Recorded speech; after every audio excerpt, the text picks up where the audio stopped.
Hi kids, it's Miss Tracy, and I'm here to read you a story, okay? This one is called Daniel and the Lions. This is a story about Daniel. He actually came to Babylon with Shadrach, Meshach, and Abednego.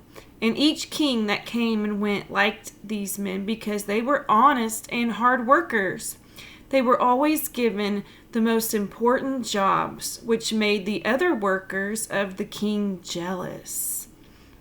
This time the king's name was Darius, and he also liked Daniel. He knew that Daniel was a good worker, so he decided to put Daniel in charge of the whole country. The other servants of the king were very jealous of Daniel, and they tried to find something that would get Daniel in trouble. Not very nice, huh? They were trying to get him fired, but Daniel obeyed God, so they couldn't find anything. It's right to always do the right thing, right? Finally, these men said to each other, "We can't find any reason for the king to fire Daniel. The only way we could get him to disobey the king is if we made a law against his God."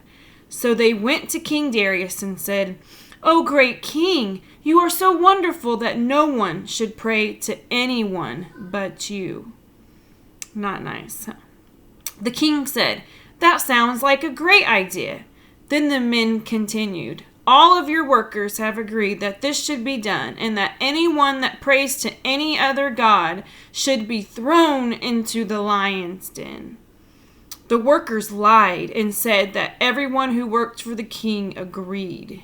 But of course they never talked to Daniel because they knew he wouldn't agree. The king didn't know this, so he made the law and it couldn't be changed. When Daniel heard about the new law, he did what he always did. He went home to a room upstairs and opened the windows and looked out over the city.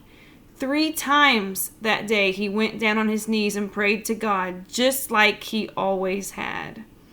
These men went as a group to Daniel's house and found him praying and asking God for help. They were setting him up. They knew he was going to continue to keep praying. It's so not nice, huh? So they ran straight to the king and told him, "Your worker Daniel is ignoring your command. We have seen him praying to his God 3 times today."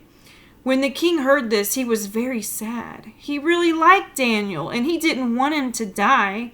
He tried everything to get the law changed to stop Daniel from being thrown into the lion's den. But the men came to him and reminded him that the law could not be changed, and Daniel would have to be punished. So at the end of the day, the king gave the order, and they brought Daniel and threw him in the lion's den. The king said to Daniel, "I hope your God who you serve and pray to will rescue you." A large, heavy stone was rolled in front of the den, and the king went back to his palace with tears in his eyes. The king did not want to kill him, did he? No, he didn't, and he felt bad for what he did. That night, King Darius couldn't eat or sleep. He was so worried for Daniel. The next day, as soon as the sun came up, the king got up and ran to the lion's den. As he got closer, he shouted, "Daniel, has your God who you serve and pray to rescued you from the lions?" The king waited quietly for a response. Then, all of a sudden, Daniel said, "O king, live forever! My God sent an angel and he shut the mouths of the lions. They have not hurt me because I have done nothing wrong." The king jumped with joy and immediately ordered that Daniel be removed from the den. And when Daniel was lifted from the den, there wasn't even a scratch on him because he trusted God. The king knew that the men had tricked him into punishing Daniel, so he punished them. After that, the king made a new law, and he said, "Daniel's God is great, and I order that everyone in my kingdom must respect the Lord God who rescued Daniel from the hungry lions." So we can learn from Daniel, right? We can learn to trust in God, right? And those mean men that were jealous of him, they were the ones doing wrong, huh? And they got punished. But Daniel kept his trust in God, right? And he was saved from the lion's den.